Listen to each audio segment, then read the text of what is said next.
on Goodreads. Usually I rate the book 4 or sometimes 5 when it's really good. But I gave it 3. And as time went by, I realized that I had delayed gratitude with this book. So I experienced something bad, but I'm not gonna share right here. But this book helped me go through it. And so the rating increased from 3 to 4, all right? So that's the first disclaimer that I changed my mind about this book. That's why I wanted to redeem myself by presenting about it. And second, time is very limited. I know 20 minutes is something that I wish scientifically impossible to wish it's longer, but I'm trying my best because this book is actually quite intense and a lot of important message actually in it. So I'm trying to map it out and select only the important parts. And then, so if you have read this book like Pak Suharjo, maybe you'll find it like, what? You know, well, because I kind of mix and match the contents. All right, so let's start with the first one. So this book is about heartbreaks. This quote got me the most. In life, there will be times when we do everything right, perhaps even perfectly. Yet, the results will somehow be negative. Failure, disrespect, a yawn from the world, or even a punishment. Now we're talking about people who are supposed to be respected, but they get a lot of negative things in the end. For example, if you recognize him, he's the great Vincent van Gogh. I call him the great because his painting is one of the most expensive paintings ever existed. So in 1990, it sold for $82 million in 3 seconds when it went on, you know, an auction. But when he was still alive, people don't know that. People didn't realize that he was very gifted and talented as a painter. He actually died by committing suicide as a poor man. He wasn't able to even buy food on daily life. So this is how we experience the first heartbreak here, that the world is an unreliable judge. And then the next example would be these 2 generals. If you're familiar with the Civil War in the United States, most likely you've seen these 2 gentlemen before, Ulysses Grant and William Sherman. These 2 generals were so famous for making the Union won, the Civil War basically, right? But the one who became the president was the one on the left, which is Ulysses Grant. He actually became the president after that because he got credited a lot for the victory of the Union. But actually in real life, it was William Sherman who contributed the most to the victory of the Union. But you know what? He respected the rank. He didn't want to outrank Ulysses Grant. So he kind of gave all the credits to him instead of himself. So this is also the story of a heartbreak. Somebody who actually worked hard and contributed a lot for something, but did not get any credits for it. It's other people who actually got the credit and even got an advancement or a promotion to be even the president at this point. And then this is the one which is probably the hardest for me to read. And I have read the history of Roman Empire before, several years ago, and I still cannot forget about this general called Belisarius. I really recommend you to read about him. Maybe on Wikipedia is fine, but not as thorough as his biography. It was a really true story about heartbreak, that he was the one who actually saved Rome several times, but in the end he got punished, death sentence, because the Caesar was so stupid basically that time. So this was, I recommend you to read about him, Belisarius. And if I could add 2 more people, this is Galileo and Copernicus. I actually read the biography of Copernicus 2 years or 3 years ago, and I cried like crazy, even more sad than Korean drama, I would say, the life of Galileo and Copernicus. But the one I read about was about Copernicus. So these 2 people actually said that the sun was the center of the Milky Way. But then people said, no, that's wrong, that's blasphemy, blah, blah, blah. And then both of them actually got punishment. So jail and exile. But then several decades after that, then people realized that they were actually wrong, they were actually right, right? But these two people had to be wrong for a long time before people realized that they were actually right. So this is the story of heartbreaks, and it's very closely related to ego is the enemy. So, but in short, the lesson from this book is this one. Do your work, do it well, then let go and let God. I think in Bahasa, that's all there needs to be. I think in Bahasa, sorry, William, I can hear you. All right. All right. Okay, sorry. So I think in Bahasa we'll heard this a lot. Berusaha keras and Tuhan menentukan or something like that. I think it's also similar concept. And second, restrain yourself, never going into explosive anger or depressed, however deserved. Because in my opinion, just like from the previous examples, we know that the world is really an unreliable judge. So if sometimes we feel like we are underappreciated for things that we've done, we thought that we did really good things, but in return we got something bad, just realize that this is not unique to you. Almost a lot of people actually experience this, if not all. It's just about the timing and the story is different. But most people will find a situation where actually they're underappreciated or get negative impacts. And then this is something that really hard. The third one is the credit. Who cares? In my opinion though, I really disagree with this because I think this is inconsistent with the Western values. And this value, I think the one that make them successful. For example, we know that in Western value, they really give credit to people who actually contribute a lot or heroes. They named a place, a building, a city, even the whole continent as somebody's name, from somebody's name, like America is from Amerigo Vespucci, Colombia is from Columbus, and a lot of places are actually named after somebody, or so somebody like a hero. So this is really in contradictory with, I think it's supposed to be the Western value that make them successful. And also, I also think that this is not sustainable if you don't give credits to, deserved credit to people, because the satisfaction, as if you have employees, for example, if you don't give them the due credits, they will not be happy working for you, basically. Credit is something, to me at least, is more precious than even money, for example. So I'm questioning about this part, but all right. And then the fourth one is honor means turning down credits and letting them go to other people. Now this is really extreme, like I've said earlier. So I'm not sure if it's doable. If we actually totally let go of our ego, probably can, but I personally don't think at this point I can do that. All right, and then let's talk about success. Okay, what is a leader? If people ask me, or maybe a lot of people I know, who is the most famous leaders, well, yeah, Donald Trump, obviously, right?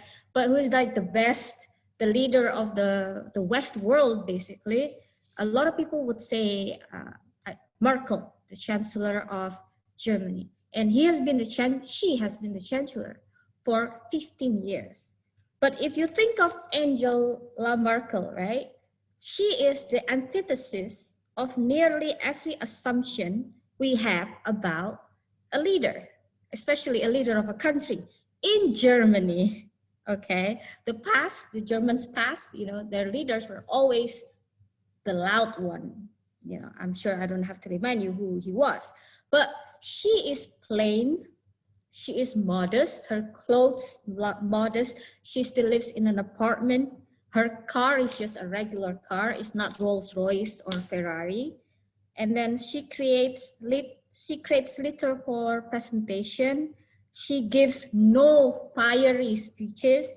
She has no interest in expansion or domination, and she's quiet and reserved, and she's a woman, right? So she's actually the antithesis of what we know about what a leader should be. But according to Ryan Holiday, the author of this book, she is a really great example of a leader, you know, who applies this principle. So this is the target of this book. If you want to be a great person, you know, letting go of ego as your enemy. First, we need to be humble in our aspirations. We have to be gracious in our success, and we have to be resilient in our failures. Now, what do they mean? First of all, be humble in our aspirations. Ego rejects trade-offs. Why compromise? Ego wants it all. So according to this book, this is the reason why people cheat on their spouses, because of their ego. They want happy family, but they also want to just play around at the same time. They want all of them. They want it all. That's why ego is actually one of the biggest reasons families break apart. And occasionally, we found ourselves in the middle of some projects or obligation and can understand why we're there. It will take courage and faith to stop ourselves. True though, but in my opinion, it really depends. So this book, I think, encourage us to not to be too ambitious or something, to quit the rat race, I would say. But in my opinion, if I read this book 5 years ago, I'm afraid I would quit as a division director. Because that time I felt every month, I felt like I wanted to quit. So many challenges, I would say. And I found myself in this rat race. Why am I here? Why am I doing this? I'm busy. I just got newly married, moved to Surabaya. I have a lot of changes in my life that I had to be division director. But if I quit at that time, probably the division G didn't get the president's distinguished division. Only 2 times in our history we got that. So I'm happy that I held on for as long as I could and did not read this book 5 years ago. All right. And then be gracious in our success. Always stay a student. And when somebody is successful, sometimes they think, I don't want to learn from other people. Other people should learn from me. Now, this is a really wrong mindset as a leader. And in my opinion, if you don't learn from others, you're the one missing out, not other people. You're the one losing here, especially if you are on your way to success. So you're not successful yet. If you don't learn to other people, I don't know how you will be successful. And I put in Indonesia here because a lot of question mark about Indonesia in my head, at least. In Indonesia, the case is really special because I think people who are not successful or people who are not successful yet, they don't want to learn from successful people. So we don't want to learn from successful people. We just hate them. This is what I feel. So I think the mindset is somehow misplaced here in our country, that we tend to hate people who are successful, or nyinyir in bahasa, but we don't actually learn from them, which is a shame. Then can you handle your success? Or will it be the worst thing that ever happened to you? Now, we have seen a lot of people who became successful, but their life became ruined. A lot of celebrities kind of lost their senses or lost their ground, somehow don't think other people are as important as them, for example. This is the case when a success can be the worst thing that ever happened to these people. So a lot of them ended up depressed and things like that. So I remember one person, one presenter in Toastmasters said, money cannot buy you happiness, but if money cannot buy you happiness, there's something wrong with how you spend your money. So money is supposed to make you happy if you know how to spend it wisely. And all of these things that lead you to this destruction is because, one, there is an unhealthy belief in your own importance, right? And then we value other people's time not as important as our time. This happens a lot, actually. And we also reject feedback. Thank God we're in Toastmasters. We are so used to feedback, but there are so many people who live in a bubble where no one can say no to him or her. And also there's a paranoia that we are surrounded by fools that cannot be trusted. So because we are successful, we feel like everyone around us is, trying to replace us or try to attack us, or they cannot be trusted, or they're not as good at us, they're just a bunch of fools. So this happens a lot to people who lost their way when they become successful. But actually all of these things are the mask of weakness, insecurity, and mental instability. Control, manage your success.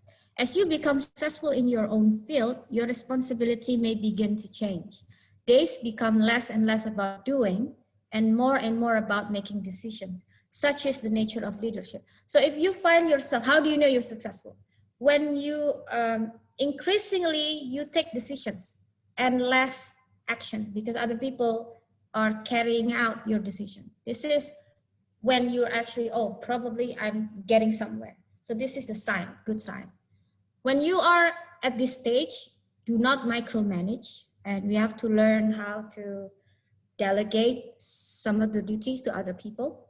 Although if it's in our country, there are challenges because integrity is still a problem here. We don't trust people with minimum supervision, for example.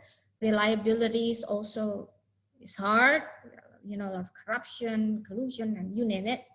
And the consequences is huge. For example, we ask somebody, okay, this has to be done at 3, okay? Okay, but then at 3, it's not finished. So we get huge consequences because of other people. Another example would be like if you're an airline business or United Airlines, for example, the whole company's stock dropped by 20% just because of one flight attendant's mistake. So one flight attendant made a huge scandal in the plane and got recorded with handphone. It became viral, and then the next day the company stock is 20%. It's hard to not to micromanage because the consequence can be so big if we don't do it. However, we still have to practice to do it. And one of the way to do it, I think we need to invest time to choose our team. So if we invest more time to choose our team, then we can trust them a lot better. So with the previous one, measure twice and cut once, typo there. It's better than we don't measure, It's better to measure twice and cut just once rather than you measure one or just not measure and suddenly you need to cut twice. So it's better to invest time in the front to choose the best people to help you. It's even more complicated if you become the boss and you don't get to choose your team. That's even more complicated. I think one of the most famous micromanagers was Napoleon Bonaparte. So he was a truly micromanager to the core. All right, and then failure. All right, so there are these 2 people. I think you need to look them up yourself if you are interested. So these 2 people are the famous examples of failure, basically. How ego got into their head and they were the ones driving down their own company until destruction. So the first person was John DeLorean. He was the executive director of General Motors. And Dov Charney, he was the founder of American Apparel. So under these 2 people's leadership, even Dov Charney was the owner, the company became collapsed. And it's a really intricate story about how they could have chosen the easy way, but they chose the hard way, and then the whole thing collapsed. But you need to look them up if you're interested. All right, and then draw the line. Just because you did something successful once doesn't mean you'll be able to do it successfully forever. So these 2 people did the same thing. So they were successful in the past. They got carried away. They thought like they will be successful over and over again. It turned out to be not true. So it was hard for them to face the reality that they were no longer good at what they were doing, but they refused to step down and somehow choose to destroy the company rather than stepping down and be replaced by other people. So we need to draw a line when we know we're successful, or we need to do something else or restart something new. I think one of the famous examples also Steve Jobs. He left Apple at one time and returned a few years after that. What ego does. Failures always come uninvited, obviously, right?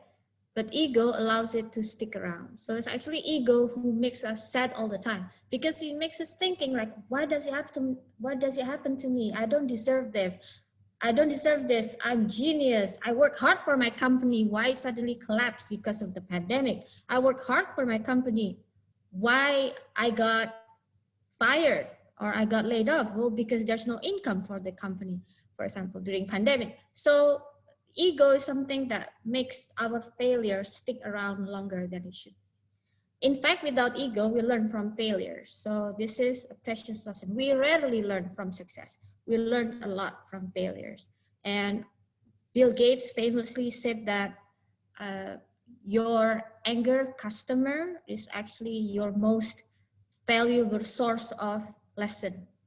So your angry customer, actually you can learn a lot from them, because there must be something you didn't do right that make them so angry.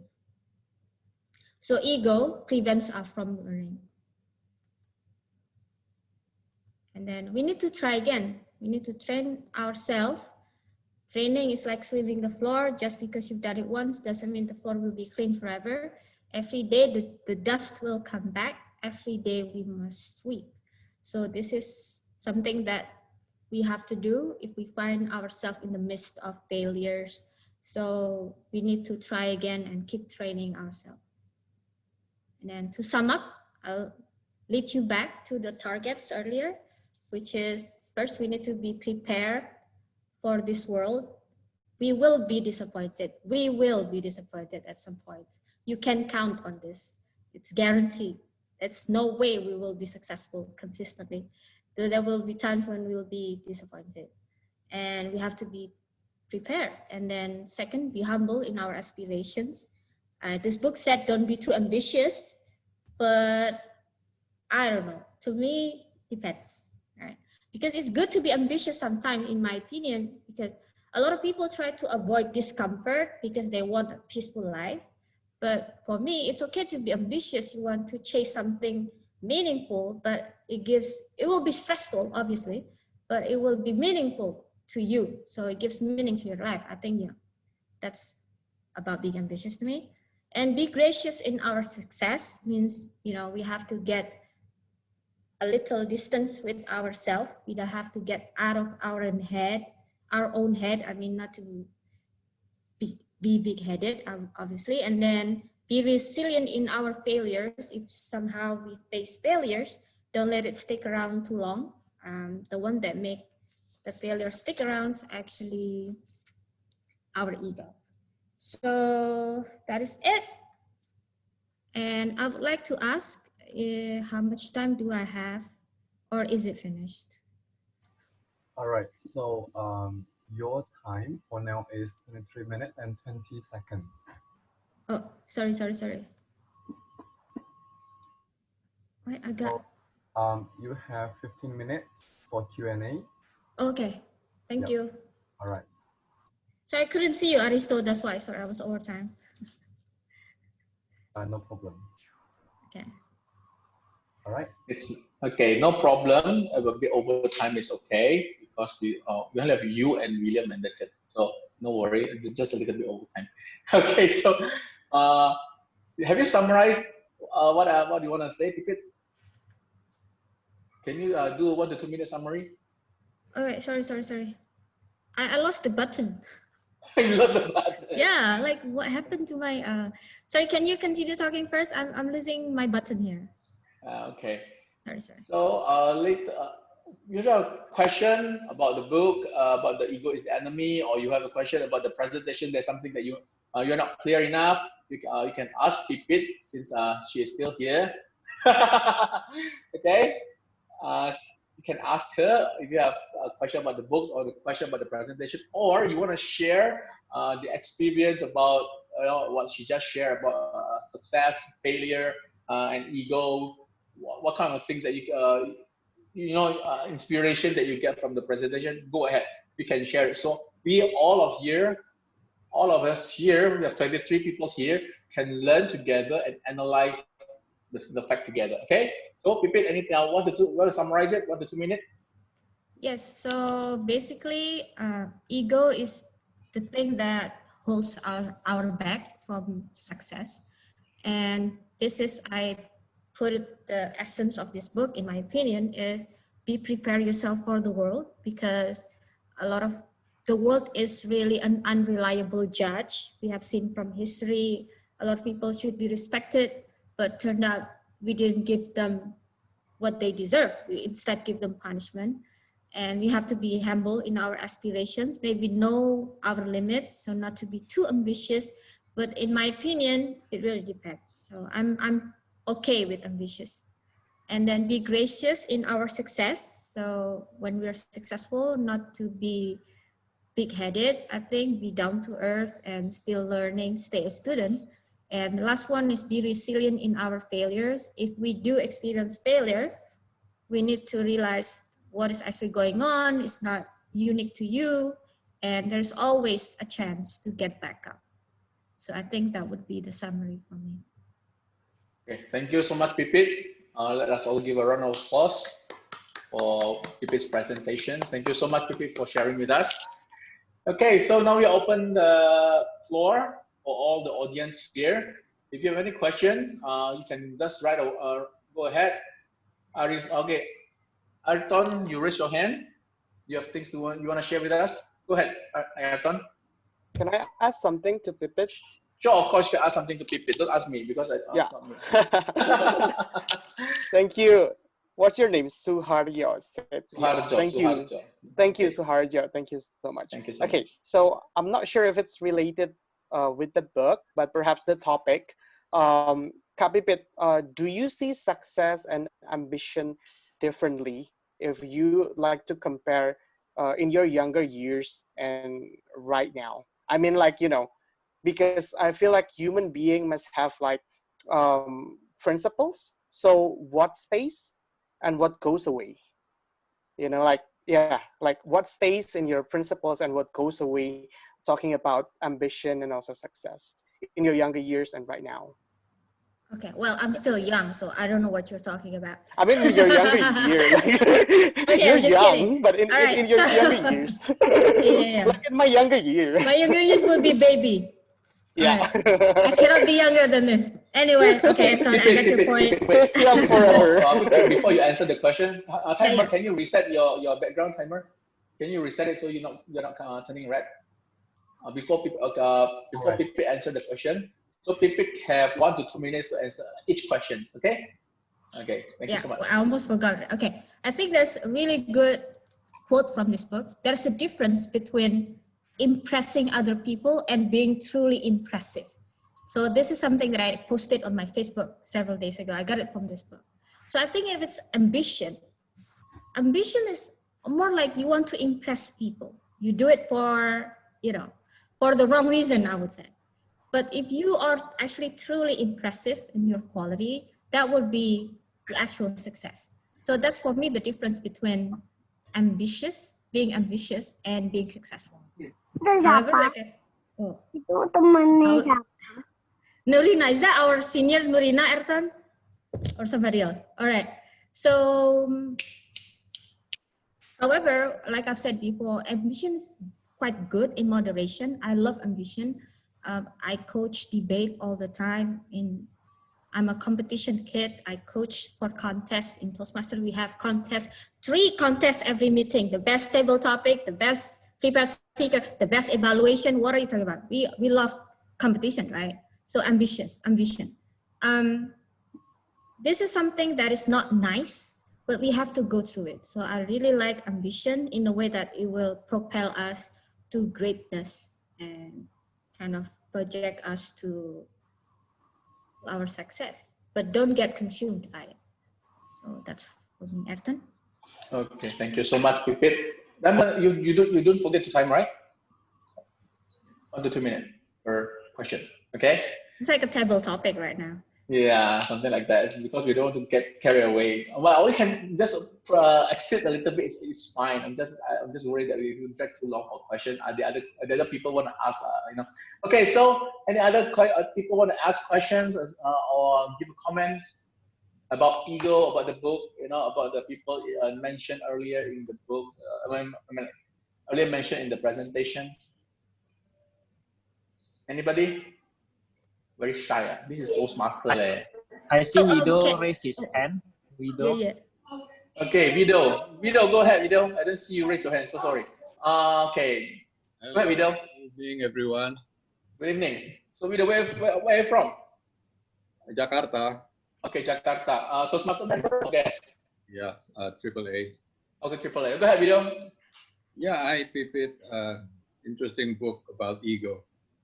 So you mentioned the example of Van Gogh and other people who should be given credit for their work. However, they did not achieve that during their lifetime. So my question is, for example, Van Gogh.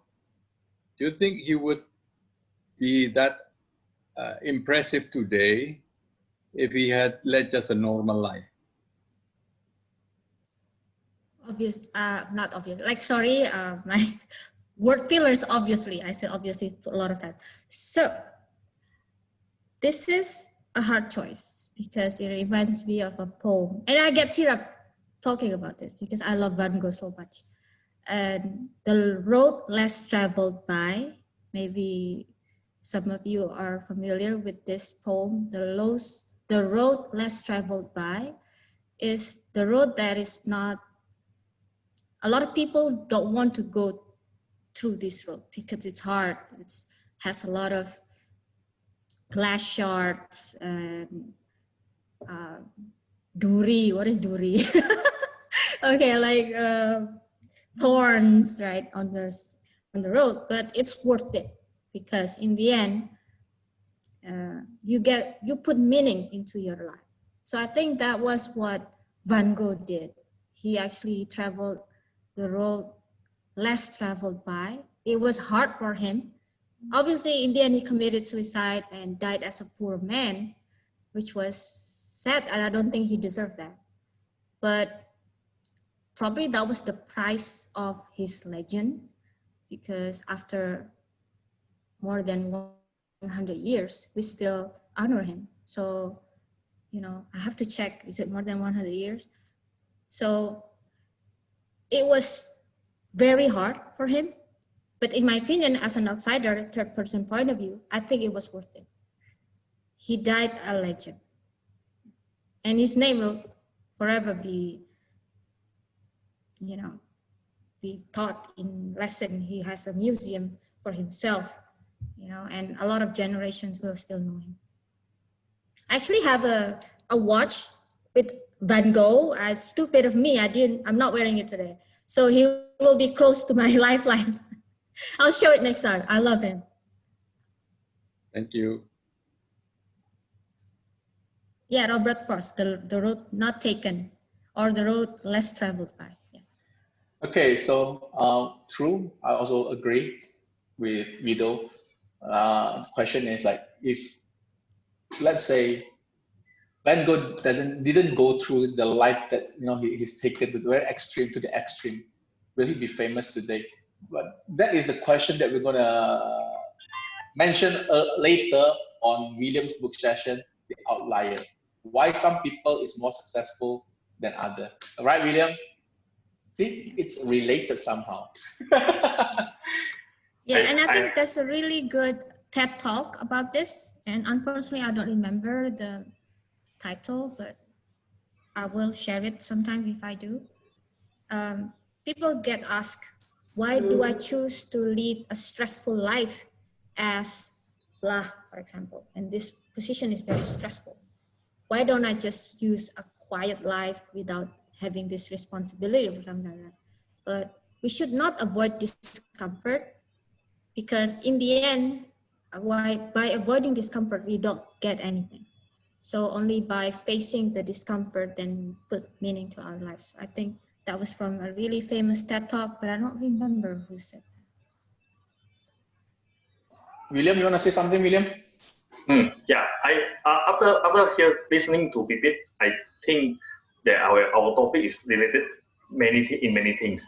So about the Van Gogh, about the others, yeah, there's some point can be explained in the Outliers book. So I think, yeah, I also experienced the same things. Ego is an enemy. Ego is an enemy, but after these few years, I realized that ego is somehow part of ourselves. We cannot deny it. We cannot fight with it. But as we make a friend with it, we can do better, I think. So we just need to understand that there is some part of ourselves need to be fed. By what? Some psychology say reward yourself. Do chase your ambition and then reward yourself. By rewarding ourselves after achieving the goals, yeah, it's some technique to fit our ego, so it do not let us become our dark side of our life didn't come out. Our dark side of ourselves doesn't come out. So by feeding it regularly, yeah, I do believe ego can be a gasoline for us to chase a goal, even though the goal is hard or doesn't other people doesn't trust us, doesn't believe the goal is achievable. So in my own opinion, yeah, yes, ego somehow is an enemy for us, but by understanding it, yeah, we can do better. We can achieve the other one, the ambition, the goal we want to get. Yeah, I'd like to add one thing from that also, William, that I think this book is inspired by Stoicism. It's the philosophy movement in 200 BC. Stoicism is like endure whatever happened to you. And to the point that it was extreme, like give credit to other people instead of getting it yourself, which for me, I think it's crazy and it's a bit dangerous actually you can see in our country. If the credit goes to the wrong people and somehow because of that, they occupy important positions or they're the one getting promoted, for example, the whole thing will mess up. So it's always the wrong people who get credited and occupy important position that has a lot of, have to make a lot of important decisions, affect a lot of people. So I think extreme stoicism or going by this book 100% is also not good, I would say, especially in our country. So Catherine, have you read this book before? Not yet, but I was planning to. I was on page 3 or 4. Okay, but I mean, listening to Pipit just now, it was such a good review, by the way. And I think that this book, I can expect that it's going to be such a humbling experience. I mean, oftentimes we always feel like the world revolves around us and we like to victim blame ourselves or blame other people for anything that go wrong in our life. So I think this book is going to be a good reminder. I'm not sure if it's going to be a gentle one or it's going to be a slap because I haven't read the book. But then I think that this kind of book always provide great insights to be more resilient or to be down to earth. I like it. I think I'm going to give it a try. Yeah, you should, because I read it. I already read the book, and actually I want to share something later, but maybe for later. But I want to give it the opportunity for Elios. Elios, you want to say something? Hi, E.T. He's E.T., extraterrestrial. Oh, E.T. Hi, E.T. Because I saw you giving a thumbs up and a clap during the presentation, so I thought like maybe you want to something that you agree with what Pipit says, or something extraordinary? So I did wrote some in my notes. Thank you for the insightful moment, yeah, Miss Pipit. You already summarized, reviewed, and I kind of review also that I have read the book and I get more after I heard about it from you. Thank you, Miss Pipit. That's my comment. It's a pleasure, E.T. Okay, thank you so much, E.T. E.T. Anyway, okay, I would like to give one more opportunity for the audience to share something. See, my voice is running behind me.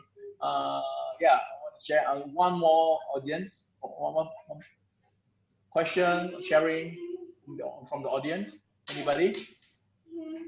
Steve, is there anything you want to add, Steve? Hi. Yeah. Okay.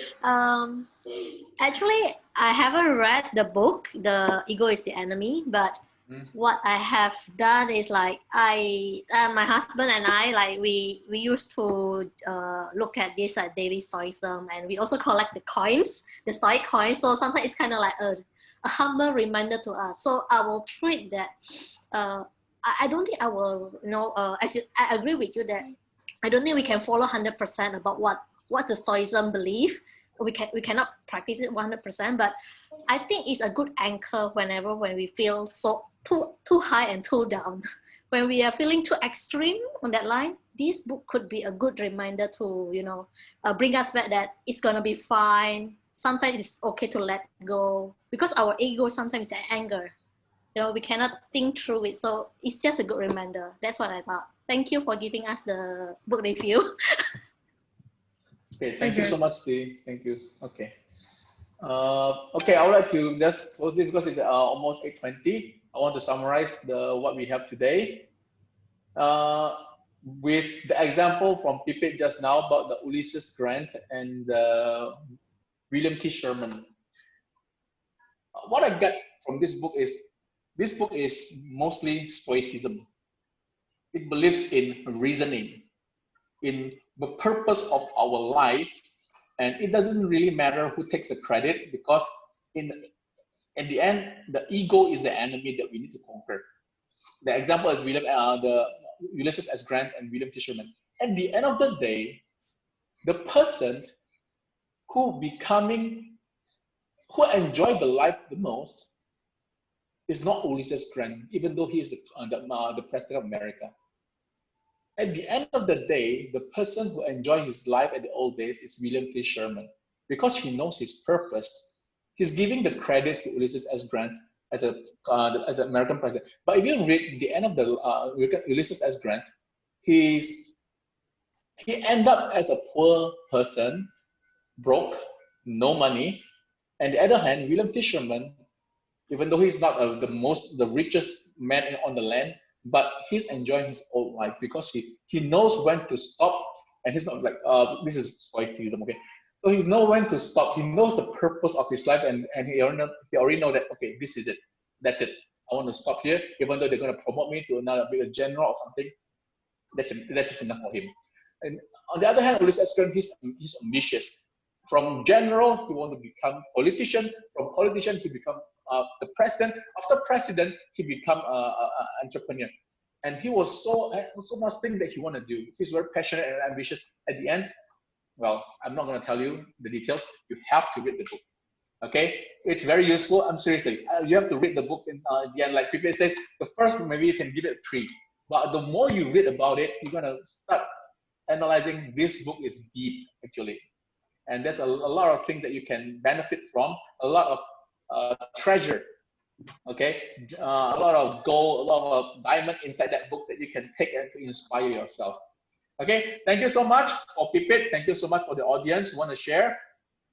For the questions, we're gonna have a 5 minutes break.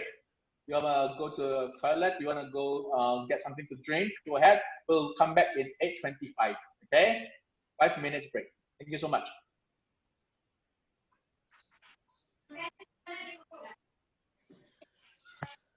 Hi, Indriani. Glad to see you joining us today. Hi, Indri. Hi, long time no see. Yeah, long time no see. You look fabulous as always. Thank you. Very kind of you. I see Pak Hendra here as well. Pak Hendra, are you here? Distinguished Toastmaster Hendra.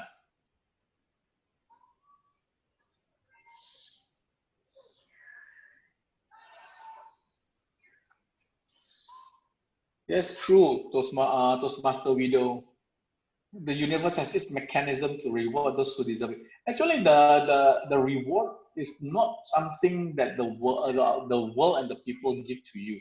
I believe is the reward is something that this is my reason, this is my purpose of life. If I achieved it, I feel satisfied, and that's the reward.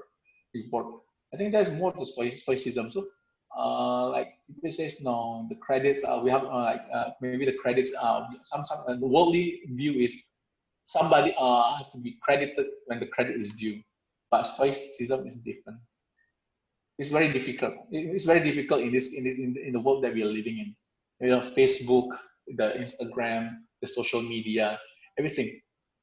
People are craving for likes, right? People want a recognitions. People want something like, okay, today I ate a very good food, the delicious food, very expensive. I'm gonna take a picture of it. I'm gonna post it on the Instagram, and let's see how many people like my food. You know, so that's after people give it a like, it feels like, oh, I'm rewarded. That's how things is going on. But stoicism is totally different.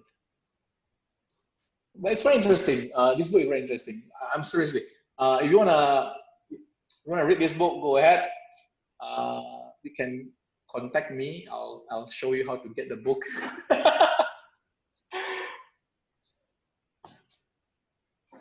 Thank you, Catherine, for sharing the book.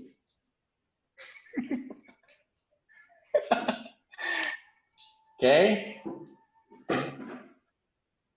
Rido, are you a book reader as yourself? Do you like to read books, Rido? Well, honestly, not as much as I should actually. Because I prefer watching a movie, to be honest. I see bookshelf behind you, so I expect. Yeah, you can see there's lots of books there. Yeah, so I thought probably a book reader. Well, that is my book collection. Yeah, posters along your wall. There's so many posters. Yeah, those are wallpapers. There's no wallpaper. There's wallpapers. Wallpaper. I like my room to be crowded like that because I'm a graphic designer. So I like my room crowded. So you know, the crowded the better. So I don't feel lonely in this room. Okay. For inspiration. Yeah, for inspiration sometimes. Yeah. So what book do you mostly read, Widow? To be honest, I don't read a lot of books. You don't read a lot of books. I sometimes skim through them, or I like books which has history in it, or mysteries, or something that provoke your mind. You know, like something that's intriguing, or self-help books like the one your Pipit read. Yeah, I like that, but I just like to hear the golden nuggets. Sometimes to read the whole book is because I think that sometimes books written from other people's point of view in the West perhaps not always suits the lifestyle of people in the East. So sometimes you have to adjust. True. Yeah, but at least we have a point of view of what the Western ideas is. So just to get the rough idea. Okay, the Western is they believe in this, the Asian they believe in this. So we have things to compare. At least, you know. Yeah, and get what is good from there, and we take what is good from us, and then we make it unique to ourselves. We have to give credit where credit is due. Yes. they are the one who diligently write books, and over here usually we just write books from what. So we have to give credit for that. Okay, time's up. It's now 8:25, and are you guys still excited for our second books? I hope you guys still excited. And now you have already a rough idea what the presentation is about.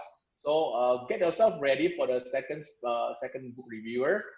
If you have a questions, if some ideas comes up suddenly that you want to share with us, write it down on your piece of paper, and later at the end of the book review by our second reviewer, you can share with us. Okay.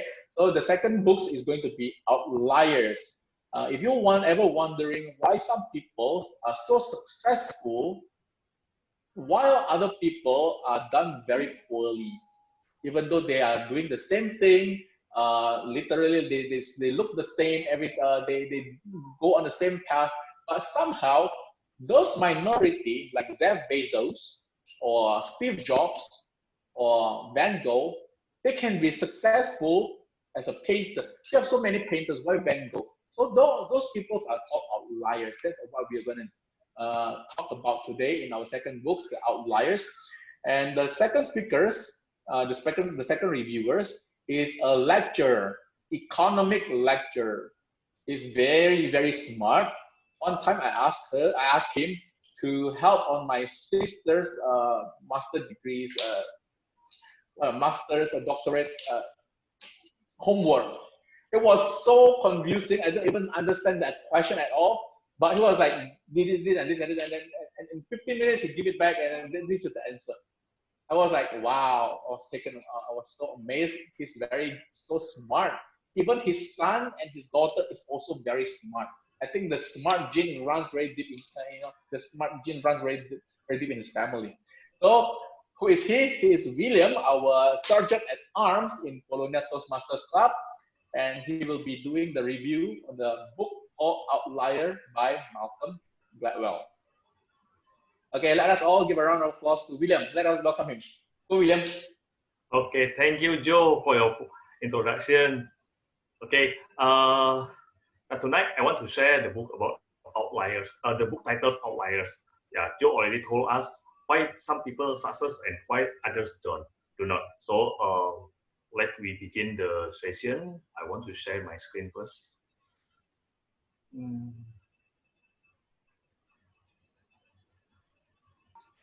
Do you have the privilege to share screen, William? Okay, I have got it. I have gotten it. I've gotten it. Okay, sure. Okay.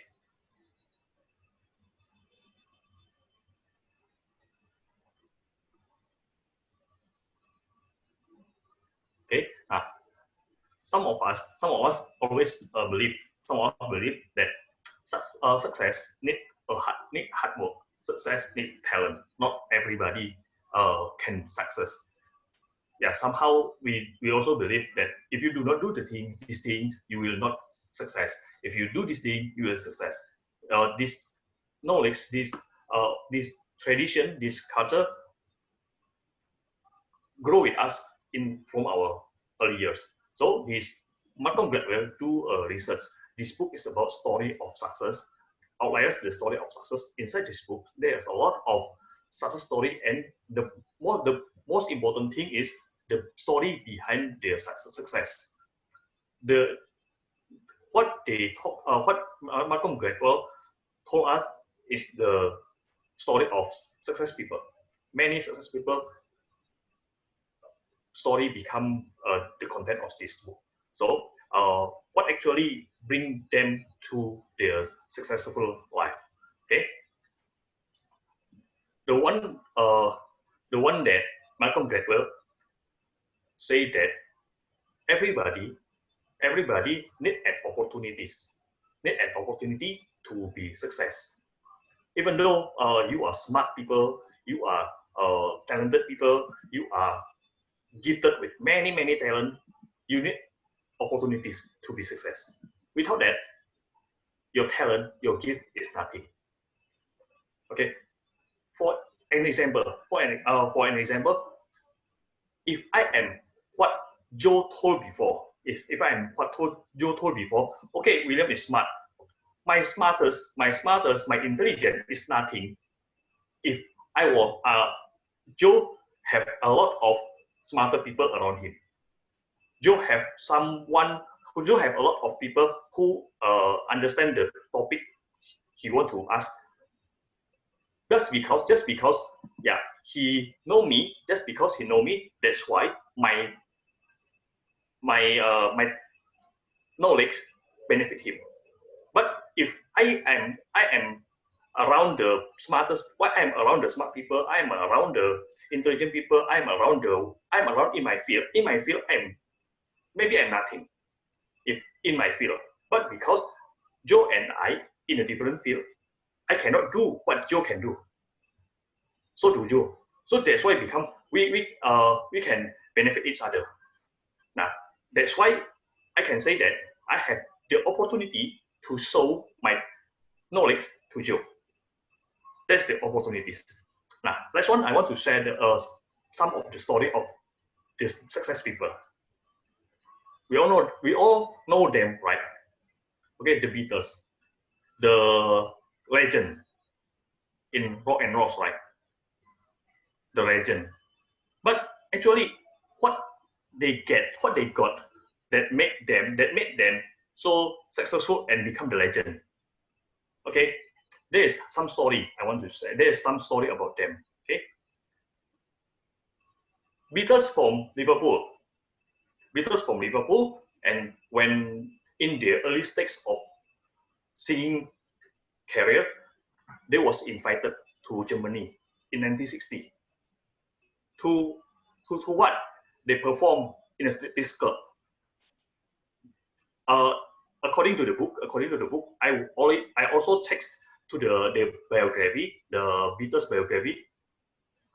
In Hamburg, they need to perform for 8 hours a day, 7 days a week. Not so many people want to do that.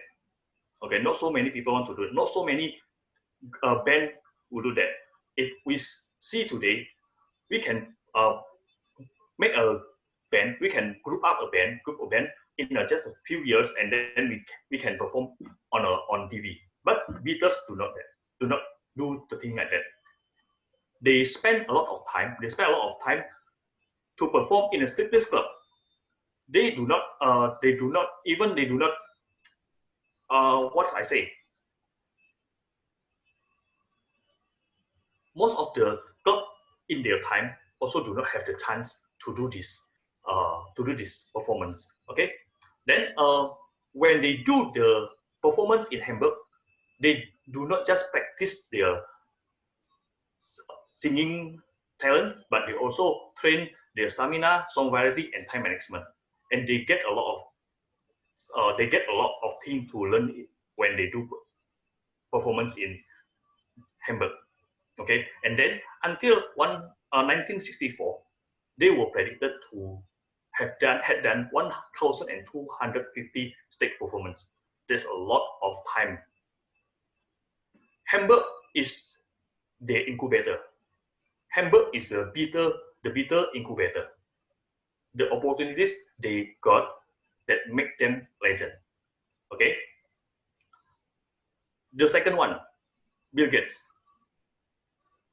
Now, the second richest man in the world. Okay. He also proposing planting chips in human body. Okay, but is everything come from him? Is every successful from him related by himself or gained only by himself? Yeah, I need. There's also a story behind his successful. He has a wealthy parents. His parents is a famous lawyer, if I'm not mistaken.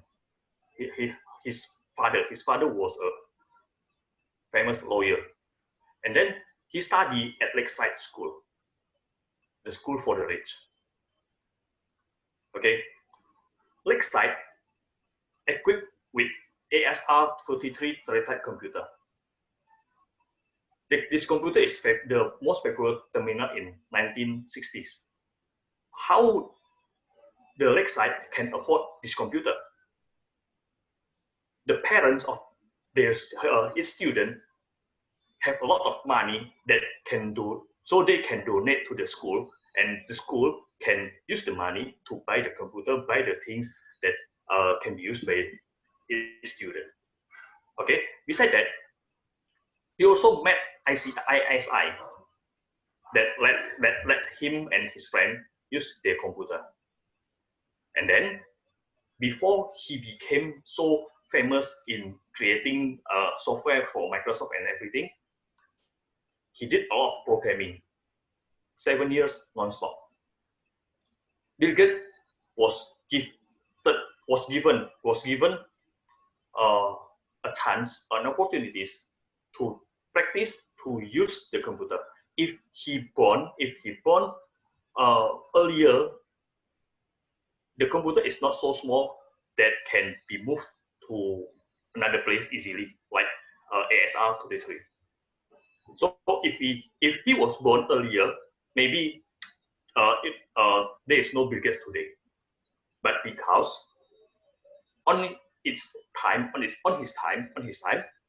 he got a chance, he got an opportunities to study in Lakeside, and then Lakeside equipped ASR 33 in the school. So Bill Gates, with its hobby, with its talent in computer, can become a Microsoft founder. Okay, but we also know about the Steve Jobs. Steve Jobs not as wealthy as Bill Gates. Okay, because Steve Jobs not as wealthy as Bill Gates. His father worked several jobs to support his family. Indonesia, we say it wajok here in Indonesia. There is no fixed job for Steve Jobs' father, foster father, not his biological father, his foster father. Worked several jobs to support the family. But what opportunities, what chance did Steve Jobs get that make him become what usually we call him electronic designer or computer designer or something else? Everything in his hand goes up. Apple goes up. He left Apple. Apple go down, and then he came back. When he left Apple, he founded Pixar, and Pixar goes up. His hand is a miracle one. So what opportunities he got that make him so talented with his hand, with his design and everything? Okay. He grew up in Mountain View, California, known as Silicon Valley in United States. His living area surrounded by Hewlett Packard technician. We all know what is Hewlett Packard. Usually every night he attend Hewlett Packard scientist discussion about electronic development. So he is a very, very good knowledge about electronic design. And then he has a chance to ask the spare part from the Hewlett, but he also got the job in production division. So this is the opportunities he had that make him a legend today. The other one, not so popular for us. He is a lawyer named Joe Flom. He's an American lawyer. Now, his specialization is unique, specializing in representing company in takeover battles. Actually, not takeover bad. This takeover is takeover by force. Okay. He grew up in the Depression area. The Depression era is an era after the World War First, the First World War. After the First World War, all the world entered the Depression era, and then Joe Flom is a Jewish. He's a Jewish, and yeah, in United States, even though he was graduated from Harvard. He was so difficult to gain a client from the company, from the society, because he was a Jewish. So what he did what White Shoes lawyer didn't want to do. What is that? Take over the company.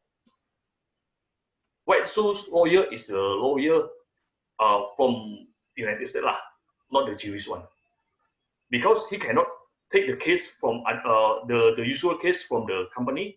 Yeah, he take the job that the other company didn't want to do. What is that? Take over company. This is a dirty job in that time.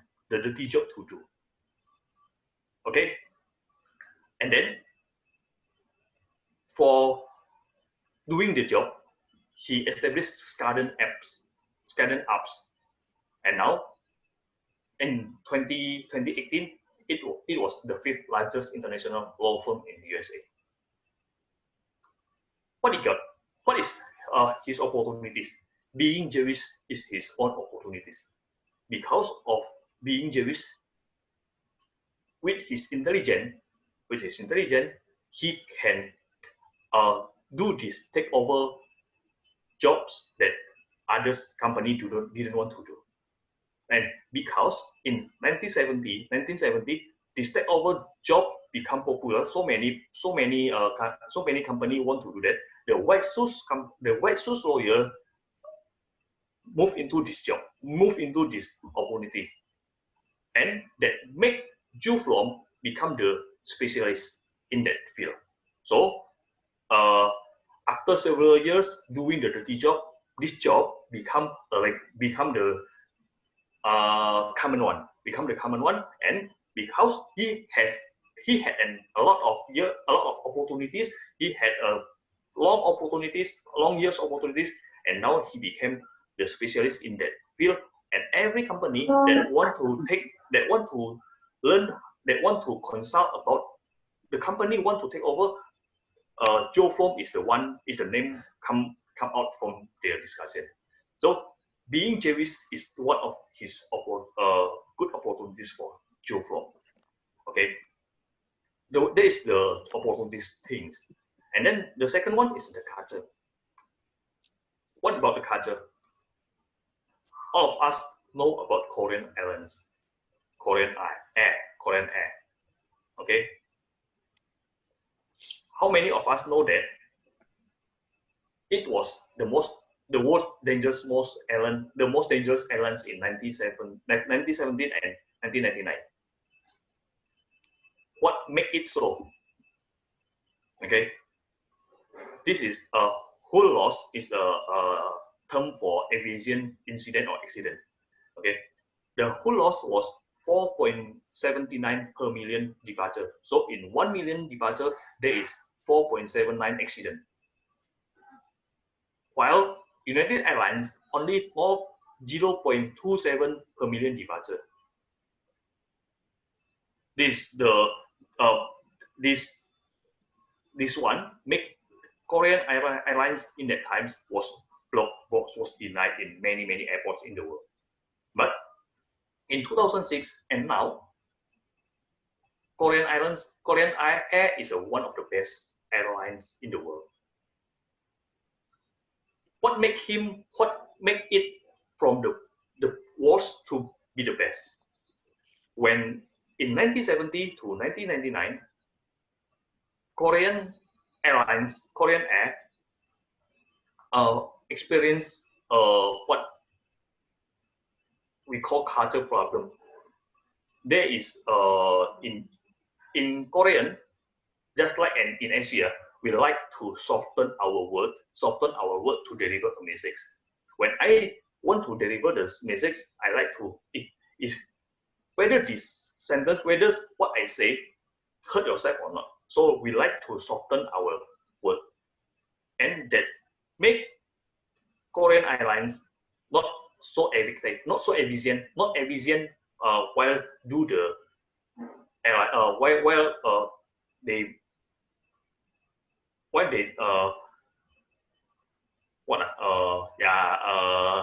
piloting when they drive the airplane. That they increase the accident into 4.79 accident per million departure. But after 1999, the government take a big transformation. They move the expert from west to the Korean Islands and change their culture. They tell the senior pilot, if you want to change, you stay in Korean Islands. If you do not want to change, you go, you leave. Okay. After they change the habit, they change the culture. So let's speak directly. Do not soften the command. Say when you do communication with air traffic controller, say what it should be said. Do not soften it. So after they change the culture, Korean Airlines now become the best airlines in the world. Okay, and then the last story about culture is the mystery of Roseto. Roseto is the county in Pennsylvania, United States. Okay, they came. They are immigration from Italy. Okay, they smoke unfiltered storages. So they smoke the unfiltered cigarettes, and then they drank wine a lot. Somehow the other part of the book, the other part of when I research the Roseto, some authors said that they drank wine as a water. Okay, they skip diet. They experience obesity. They do less sport, but they have low heart disease rate. They have low stress, and their death rate is half of national death rate. Okay, what happened with Roseto? When this issue come out,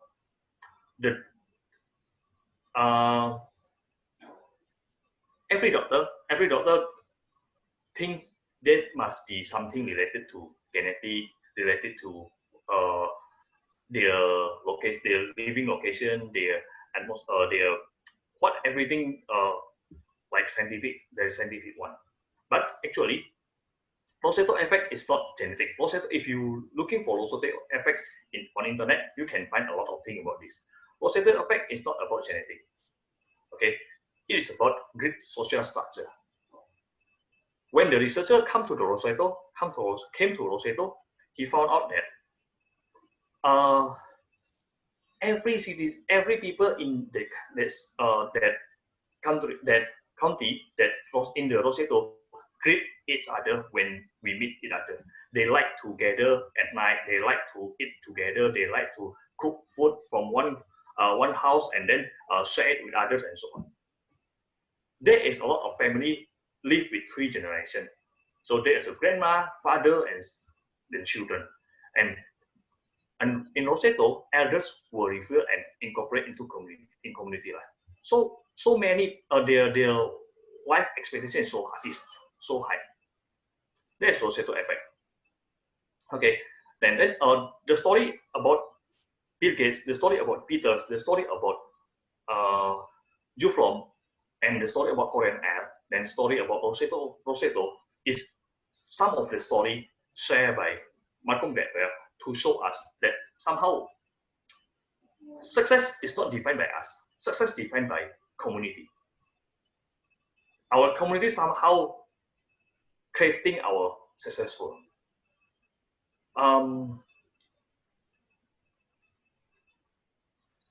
Our talent, our intelligence, our skills, if not come out in the, if not used, if not benefit in the correct correct environment, in the right environment, in the right time, in the right place, it costs nothing.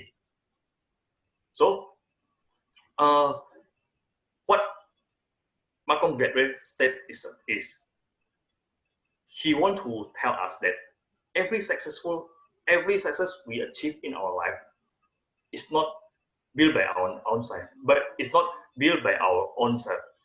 It was another factor, another external factor that influenced us. We get something from our parents and our communities, and despite our skill, talents, there are opportunities and culture that give us a chance to success. So that's why later I said that somehow Pipit's books and this related each other. I think yeah, that make us when we that this statement make us we are nothing without others. What we have, what skill we get, what talent we have is nothing if there is no environment, there is no place, there is no time for us to use them to benefit others. So Malcolm Gladwell tell us in his book, there are a lot of external factors that define our success, not only our talent, our skill, and our motivation. Okay, that's my review. So hope you are benefit. So I hope it benefit you. Okay, thank you so much, Toastmasters William, for the book review of the Outliers. But before we proceed to open the floor, I would like to ask Catherine, our VPPR. Okay, everybody, can you please turn on your video? Okay, all the narcissists, come up, please. We are about to take our most narcissist picture. Okay, we are going to have to take our picture. So everyone, 3, wow, 2, Rudy. 1. Okay, wait. Wow, Rudy. Okay. You are so prepared, huh? All right. 3, 2, 1. Waiting for all. All right. We are going to take the picture now. 3, 2. Give your best smile. Okay. Thank you very much. Okay, thank you. Okay, thank you so much, Catherine. Now, after the narcissist activity done, we are going to open the floor for the audience.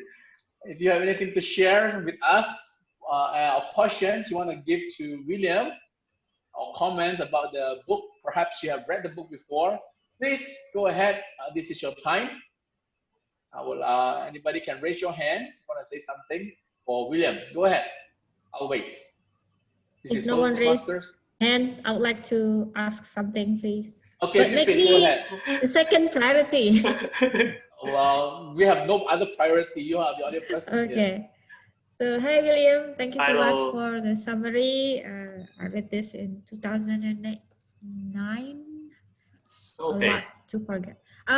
My question is, what do you think of people who call themselves self-made men or self-made women? I think a lot of people kind of say, I made this out on my own. Even the biography of Abraham Lincoln was also called The Self-Made Man, which is a bit ironic to me. So what do you think of this title? Okay, self-made man, self-made woman. Actually, in economic or in social life, human being is a social being. We cannot live by we cannot live by ourselves. We need to go others, hang